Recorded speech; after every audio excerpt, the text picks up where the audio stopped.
February 1945. A Third Army Judge Advocate General Review Office in Luxembourg operates under a heavy layer of cigarette smoke and low winter light. Clerks type out the final dispositions of men who broke military law in the shadow of the front lines.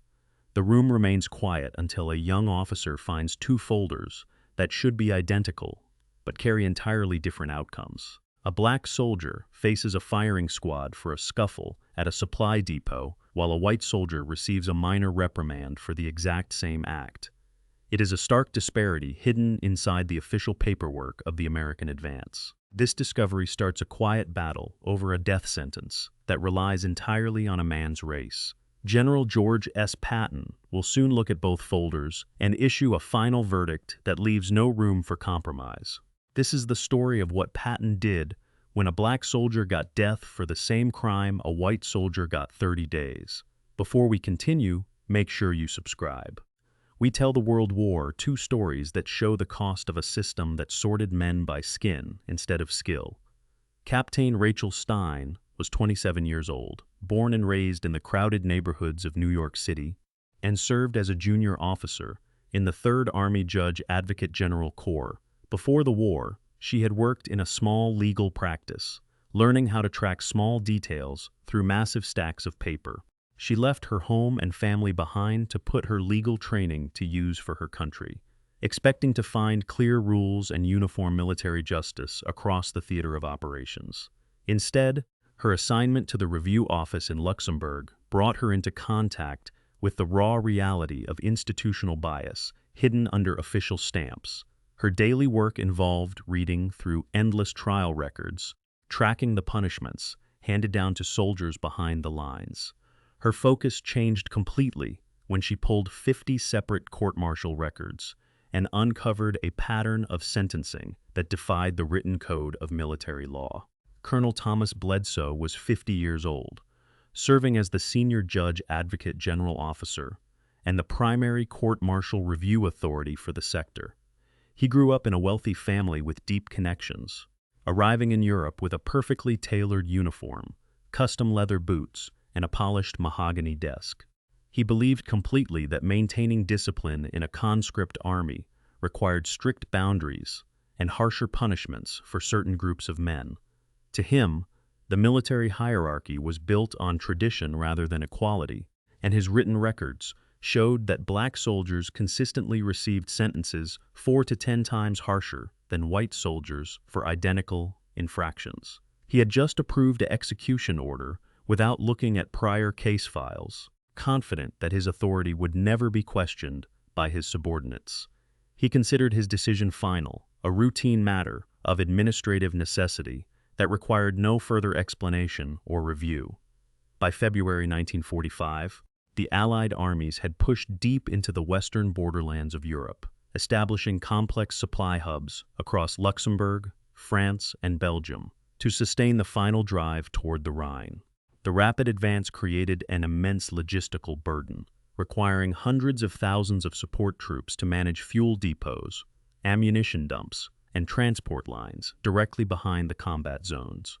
In the chaos of this massive military buildup, local commanders faced rising tensions within their own ranks, as exhausted soldiers drifted into cities and supply towns during their brief leaves. Military police struggled to maintain order across crowded depots, leading to a sharp increase in minor scuffles, insubordination, and physical arguments between personnel. Many field officers chose to handle these back area disruptions with swift, standard administrative punishments, usually handing down short periods of confinement or hard labor to keep the supply lines moving without delay. They looked the other way, eager to avoid the paperwork of formal courts, martial for simple fistfights or heated words spoken in the middle of a winter campaign. This casual approach allowed significant inconsistencies to grow unnoticed within the regional legal offices, where individual review authorities began operating with absolute autonomy.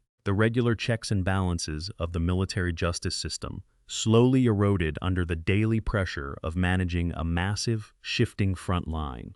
It was within this environment of unchecked administrative power that the files of two different soldiers landed on the exact same desk in Luxembourg.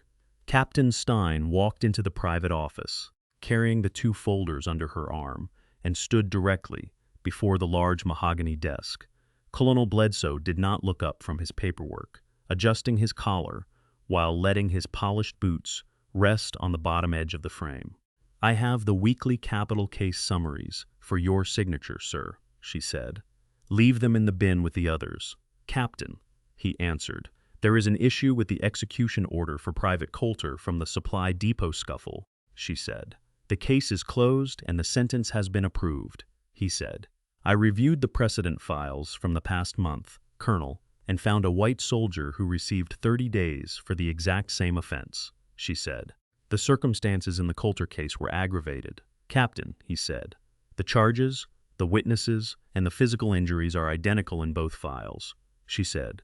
"You do not understand the broader mission of this office." "Stein," he said, "the military code requires uniform application of justice, regardless of the unit or the individual, sir," she said. "We are managing an army of conscripts in a foreign combat zone, and certain elements require a harsher hand to maintain absolute discipline," he said. "The data shows a consistent disparity, where black defendants receive 10 times the punishment of white defendants for the same infractions," she said. "That is an administrative reality of keeping order among people who only understand raw force. And I will not have a junior clerk question my authority," he said. "The manual for courts-martial states that arbitrary sentencing based on personal bias is a direct violation of federal law, sir," she said. "Your job is to file the papers I sign, not to lecture me on how to run my command or how to handle these people," he said. "I cannot process an execution order that violates the uniform standards of the European theater," she said. "Then you are removed from the review desk effective immediately, and you can pack your kit for a transfer to a forward supply dump by morning," he said. Captain Stein took the folders, stepped backward out of the office without saluting, and walked straight to the headquarters building down the road. She handed the statistical breakdown and both case files directly to Patton's chief of staff at the front desk. The complete report reached General Patton within the hour. Patton's jeep pulled up to the gate, 4 stars on his helmet, ivory revolvers on his belt. The general walked in unannounced. The room went completely silent as his boots hit the floorboards. Clerks froze at their desks, and Colonel Bledsoe immediately stood up, adjusting his tunic. Patton did not look at Bledsoe. He walked straight to the main desk and laid the 2 folders open side by side, right over the colonel's paperwork. "Same charge," Patton said, "same act. One gets death, one gets a month. Explain." "The circumstances with Private Coulter involved a direct threat to discipline at the depot," Bledsoe said. "Did the white private use a weapon?" Patton asked. "No, sir," Bledsoe said. "Did Private Coulter use a weapon?" Patton asked. "No, sir," Bledsoe said. "Was the military policeman injured in either incident?" Patton asked. "Only minor bruises in both cases, sir," Bledsoe said. Patton studied him. His voice was quiet, but it carried across the entire room. "You sit behind a clean desk in Luxembourg and trade American lives for your own comfort," Patton said. "You have taken the uniform of this army and used it to build a private fiefdom of prejudice. You believe your rank allows you to decide who dies, based on the color of their skin instead of the nature of their actions. An army cannot fight when its officers act like tribal chiefs," Patton said. "We do not win campaigns with divided laws. Every man who wears our patch faces the same mud, the same steel, and the same risk. If he breaks the law, he faces the same punishment. Private Coulter stood the line at the supply docks while you signed papers in a heated office," Patton said. "He committed a minor infraction, and you handed him a rope because you looked at his face instead of his record. That is not military discipline. That is murder under the color of authority." "You have 2 options," Patton said. "You will sign the commutation order to match the white precedent right now, or you will be stripped of your authority and face a general court-martial for misconduct. Decide in the next 10 seconds." Colonel Bledsoe reached down with a shaking hand, picked up his fountain pen, and signed the commutation order. He did not say a word. The signed order was processed immediately through the 3rd Army headquarters. bypassing the standard bureaucratic channels to ensure it took effect before the day ended. Captain Stein carried the finalized document directly to the detention facility, where the military police guards received the directive under the watchful eyes of several staff officers. The execution detail was disbanded on the spot, and Private Coulter was moved from the maximum security cell block to the standard confinement barracks. The heavy iron gate slammed shut with a sharp ring that echoed through the stone courtyard, marking the end of his capital sentence. Outside the facility, a small group of junior legal clerks and guards watched the transfer take place in complete silence, realizing that a significant precedent had just been established. Colonel Bledsoe was ordered to pack his personal belongings. His polished desk was cleared of all official papers, and his name was removed from the review authority log before the evening shift began. The entire command staff witnessed his quiet departure from the building, a visible demonstration that administrative overreach would no longer be tolerated within the sector. Captain Stein immediately took her place at the central desk to begin organizing the upcoming records audit. What Patton did when a black soldier got death for the same crime a white soldier got 30 days February 1945. A cold wind blows through the 3rd Army Judge Advocate General Review Office in Luxembourg. Clerk's type. Paperwork stacks up on gray metal desks. Ice covers the windows. Inside this room, a young officer stares at 2 identical folders. One man gets a month in a stockade. The other man faces a firing squad. The facts of the cases match perfectly. The charges match perfectly. The injuries match perfectly. Only the skin color of the 2 soldiers is different.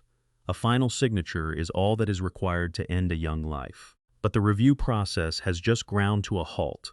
A junior officer refuses to sign the paperwork. A senior colonel demands immediate compliance. A countdown to an execution begins in the freezing dark. General George S. Patton is about to discover how some of his own officers handle the scales of military justice. Some historians have argued that Patton acted purely out of a pragmatic desire to maintain discipline and efficiency within his supply lines. They claim he saw racial disparity not as a moral failing, but as a dangerous distraction that disrupted the smooth operation of his combat troops. Other historians have argued the opposite.